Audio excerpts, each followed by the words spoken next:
بسم اللہ الرحمن الرحیم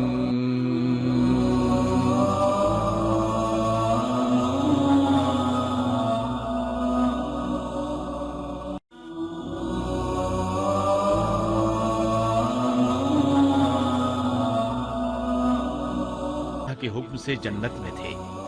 اب ابلیس لگا اپنے وسوسے شروع کرنے، اور ہم نے کہہ دیا اے آدم تم اور تمہاری بیوی جنت میں رہو اور جہاں سے چاہو با فراغت کھاؤ۔ جنت بھی کیسی؟ اللہ فرماتے ہیں وہ جنت کہ جس کی چوڑائی ہی آسمانوں اور زمین کے برابر ہے۔ سو اس جنت میں سے جو چاہو سو کھاؤ، کچھ بھی منع نہیں سوائے ایک درخت کے، چنانچہ ارشاد ہوا اور ہم نے کہا اے آدم تم اور تمہاری بیوی جنت میں رہو، پھر جس جگہ سے چاہو با فراغت کھاؤ، اور اس درخت کے پاس مت جاؤ ورنہ ظالموں میں سے ہو جاؤ گے۔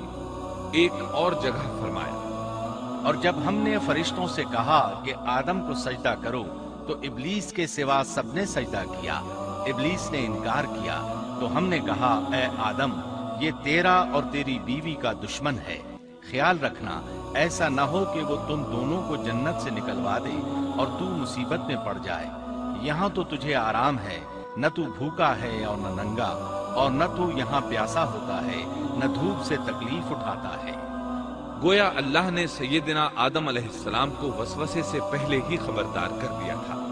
ان آیات سے یہ بھی پتہ چلا کہ انسان سے ابلیس کی عداوت اور دشمنی ابتدا ہی سے چلی آ رہی ہے۔ اللہ نے آدم علیہ السلام کو کامل نعمتوں سے نوازا، بھوک نہ پیاس، یہاں تک کہ پیاس کے اسباب سے بھی محفوظ، نہ گرمی اور نہ دھوپ، پھر بے انتہا حسن و جمال، مشقت نہ تکلیف، بدبختی نہ بدقسمتی۔ آدم اور حوا علیہ السلام کے دلوں میں وسوسہ ڈالنے کے بارے میں بھی قرآن نے روشنی ڈالی ہے۔ پھر شیطان نے ان دونوں کے دلوں میں وسوسہ ڈالا۔ یہ وسوسہ اس نے ان دونوں کو طمع دلانے کی صورت میں پورا کیا، اور یہ طمع دلائی کہ اس درخت کو کھانے سے ہمیشگی اور بقا ملتی ہے، اور کبھی نہ ختم ہونے والی بادشاہت حاصل ہوتی ہے۔ اور اس وسوسے کا مقصد یہ تھا تاکہ ان کا پردہ بدن جو ایک دوسرے سے پوشیدہ تھا دونوں کے روبرو بے پردہ کر دے۔ ان کی شرمگاہوں کو ننگا کرنے کے لیے اس نے ایسا کیا۔ وہ دونوں کپڑے میں ملبوس تھے، ستر ڈھانپ رکھا تھا۔ جب انہوں نے اس درخت سے کھایا تو لباس نیچے گر گیا، دونوں برہنہ ہو گئے۔ یہی شیطان چاہتا تھا کہ انہیں برہنہ کر دے، اللہ کی نافرمانی پر اکسائے۔ ارشاد ہوتا ہے شیطان نے انہیں وسوسہ ڈالا، کہنے لگا اے آدم کیا میں تجھے دائمی زندگی کا درخت اور وہ بادشاہت نہ بتلا دوں جو کبھی پرانی نہ ہو؟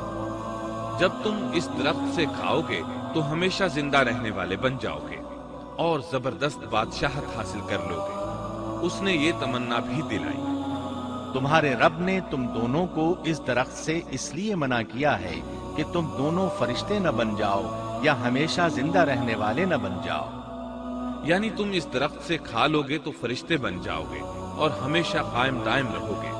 پھر وہ وسوسہ ڈالتے ہوئے جھوٹی قسمیں کھانے لگا، جیسا کہ ارشاد ہوتا ہے اور ان دونوں کے روبرو قسمیں کھانے لگا کہ یقین آ جائے میں آپ کا خیر خواہ ہوں۔ اللہ کی قسم کھانے لگا، اور اس وقت سے جھوٹی قسموں کی ابتدا ہوئی۔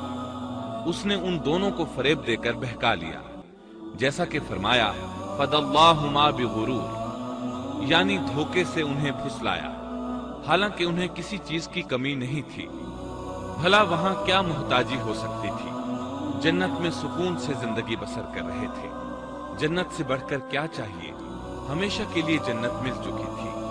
اللہ تعالیٰ فرماتے ہیں ان دونوں نے جب درخت کو چکھا دونوں کا پردہ بدن ایک دوسرے کے روبرو کھل گیا، دونوں اپنے بدنوں پر درختوں کے پتے جوڑ جوڑ کر رکھنے لگے۔ کپڑے اترنے پر دونوں کو حیا آئی، اس لیے کہ انسان کی فطرت میں برہنہ ہونے کی ناپسندیدگی شامل ہے۔ برہنہ ہو گئے تو کوئی لباس نہیں تھا، اس لیے درختوں کے پتے جوڑ کر جسم ڈھانپنے لگے۔ حدیث میں آیا ہے آدم بھاگنے لگے تو اللہ نے پکارا آدم مجھ سے بھاگتے ہو؟ آدم بولے اللہ میں شرم کی بنا پر بھاگ رہا ہوں، اور اس وجہ سے کہ تیرے سامنے برہنہ کیسے رہوں، پھر یہ کہ نافرمانی کا ارتکاب بھی کر چکا ہوں۔ یہاں ایک سوال پیدا ہوتا ہے، دونوں میں سے پہلے کھانے والا کون تھا؟ اس بارے میں راجح قول یہ ہے کہ وہ حوا علیہ السلام تھی۔ انہی نے آدم علیہ السلام کو طمع دلاتے ہوئے اس غلطی پر آمادہ کیا تھا، جیسا کہ بخاری شریف میں نبی اکرم صلی اللہ علیہ وسلم نے فرمایا، اگر حوا نہ ہوتی تو کوئی عورت اپنے خاوند سے خیانت نہ کرتی۔ حوا علیہ السلام نے انہیں غلطی میں مبتلا کیا تھا۔ اگر حوا علیہ السلام نہ ہوتی تو آدم بھی خیانت میں مبتلا نہ ہوتے اور نہ معصیت میں مبتلا ہوتے۔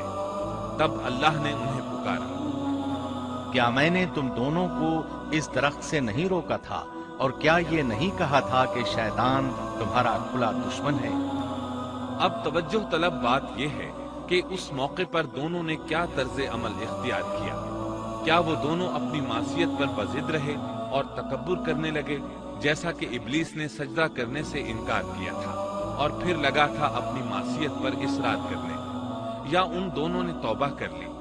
جی ہاں، دونوں نے توبہ کر لی، جیسا کہ قرآن مجید میں آتا ہے، دونوں نے کہا، اے ہمارے رب، ہم نے اپنا بڑا نقصان کیا، اور اگر تو ہماری مغفرت نہ کرے گا اور ہم پر رحم نہ کرے گا تو واقعی ہم خسارہ پانے والوں میں سے ہو جائیں گے۔ اس قصے میں ایک سوال یہ ذہن میں پیدا ہوتا ہے کہ جب سیدنا آدم علیہ السلام کو ابلیس نے سجدہ نہ کیا تو اللہ تعالیٰ نے اسے مردود بنا کر جنت سے نکال دیا، پھر وہ سیدنا آدم علیہ السلام کو اس درخت کے قریب کس طرح لے گیا جبکہ وہ جنت سے باہر ہو چکا تھا؟ قرآن کریم میں اس بارے میں یہ الفاظ آئے ہیں، پھر شیطان نے ان کے دلوں میں وسوسہ ڈالا۔ یہ وسوسہ اس نے کیسے ڈالا جبکہ وہ جنت سے نکالا جا چکا تھا؟ مفسرین نے اس کے جواب میں لکھا ہے کہ اس نے جنت سے باہر رہ کر یہ وسوسہ ڈالا تھا۔ جیسے آج کل تار اور بغیر تار کے آواز کو دور دراز علاقوں تک پہنچایا جا سکتا ہے، ایسے ہی شیطان نے اپنی طاقت سے یہ وسوسہ ان کے دلوں تک پہنچایا۔ اللہ کا حکم ہوا، جنت سے اتر جاؤ۔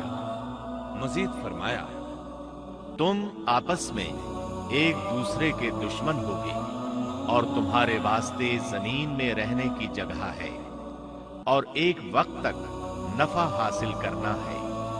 اللہ نے مزید فرمایا تم وہیں زندگی بسر کرو گے اور وہیں مرو گے اور وہیں سے دوبارہ نکالے جاؤ گے۔ قرآن مجید کے دیگر مقامات میں بھی اس قصے کی تفصیل موجود ہے۔